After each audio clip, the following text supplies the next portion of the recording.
बच्चों, आज मैं आपको एक नया टॉपिक पढ़ाने चल रहा हूं और यह टॉपिक है समान पृष्ठ घनत्व की धन तथा ऋण आवेशित समांतर अचालक प्लेटों के बीच तथा बाहर वैद्युत क्षेत्र की तीव्रता। यहाँ आप देख रहे हैं कि समान पृष्ठ घनत्व की सिग्मा माने इसका भी पृष्ठ घनत्व सिग्मा है और इसका भी पृष्ठ घनत्व सिग्मा है। समान पृष्ठ घनत्व की एक धन प्लेट है और दूसरी ऋण प्लेट है, दोनों प्लेट आवेशित हैं और समांतर अचालक के बीच एक बिंदु P है और इसके बाहर एक बिंदु P' है। इन दोनों बिंदुओं पर वैद्युत क्षेत्र की तीव्रता की गणना हम किस प्रकार करेंगे, यही हम आपको इस वीडियो में बताएंगे।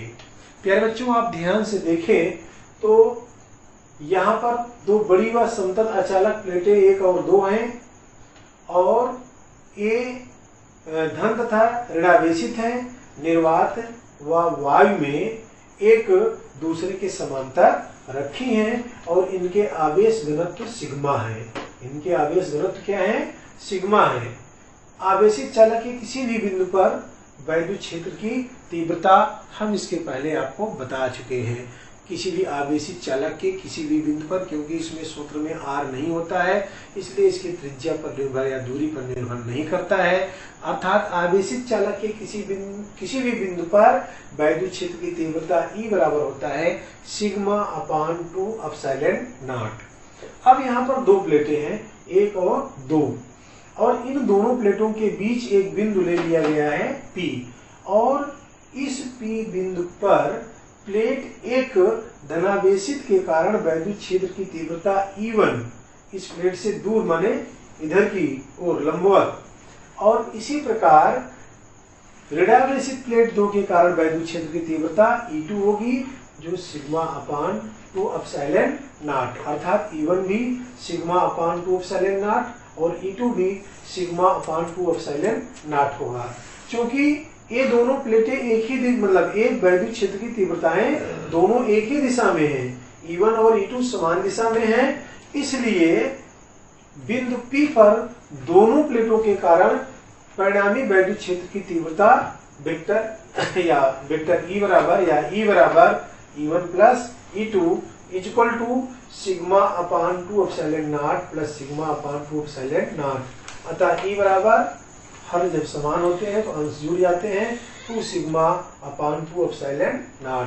2 से 2 कैंसिल हो जाएगा और E बराबर सिग्मा अपान एप्सिलॉन नॉट। अर्थात इन दोनों प्लेटों के बीच मध्य P बिंदु पर जो है वैद्युत क्षेत्र की तीव्रता E बराबर सिग्मा अपान एप्सिलॉन नॉट। अतः प्लेटों के बीच किसी भी बिंदु पर, क्योंकि इस सूत्र में कहीं दूरी से कोई मतलब नहीं है, इन दोनों प्लेटों के बीच किसी भी बिंदु पर वैद्युत क्षेत्र की तीव्रता सिग्मा अपान एप्सिलॉन नॉट होगा किसी भी बिंदु पर। अब देखिए, अब यहाँ पर हम देख रहे हैं कि इन प्लेटों के बाहर एक बिंदु है P'। इस P' पर प्लेट 1 के कारण लगने वाली वैद्युत क्षेत्र की तीव्रता E1 इस दिशा में इसके लंबवत बाहर की ओर और प्लेट 2 के कारण क्योंकि ये ऋणावेशित है इसके कारण इसमें वैद्युत क्षेत्र की तीव्रता E2 प्लेट की ओर है। दोनों एक दूसरों के विपरीत है। अतः हम आगे की ओर इसमें ले सकते हैं और लिख सकते हैं। यहाँ पर आगे हम लिखेंगे इसी प्रकार दोनों प्लेटों के बाहर एक बिंदु P' है। इसी प्रकार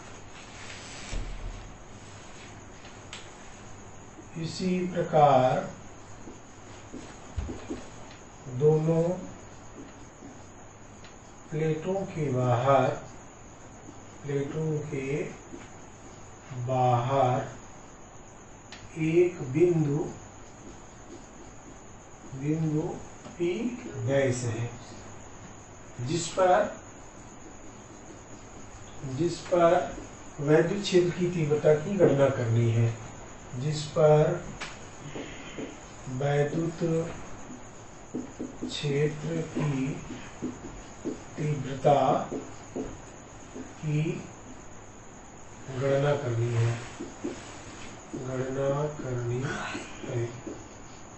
अतः प्लेट 1 के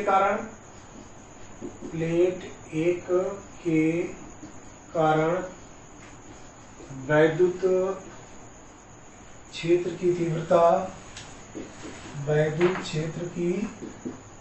तीव्रता E1 is equal to sigma upon epsilon 2 epsilon naught plate से बाहर की ओर,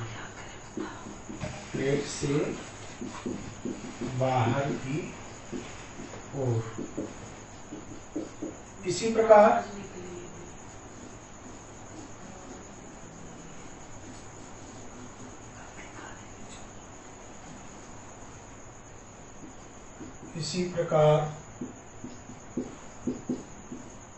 रेडार बेसिक प्लेट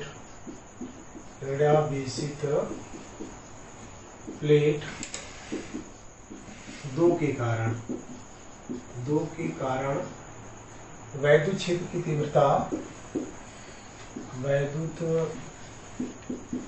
क्षेत्र की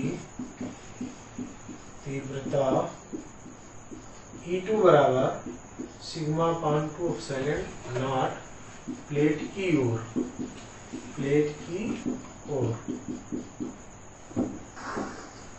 चित्र से स्पष्ट है कि दोनों की दिशाएं E1 व E2 की दिशाएं विपरीत है। चित्र से स्पष्ट है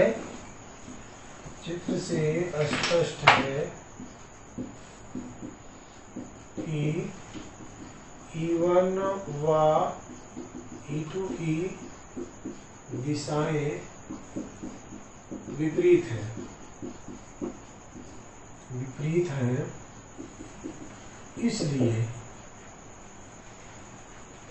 इसलिए परिणामी वैद्युत क्षेत्र की तीव्रता P डैश पर बिंदु P डैश पर परिणामी वैद्युत क्षेत्र की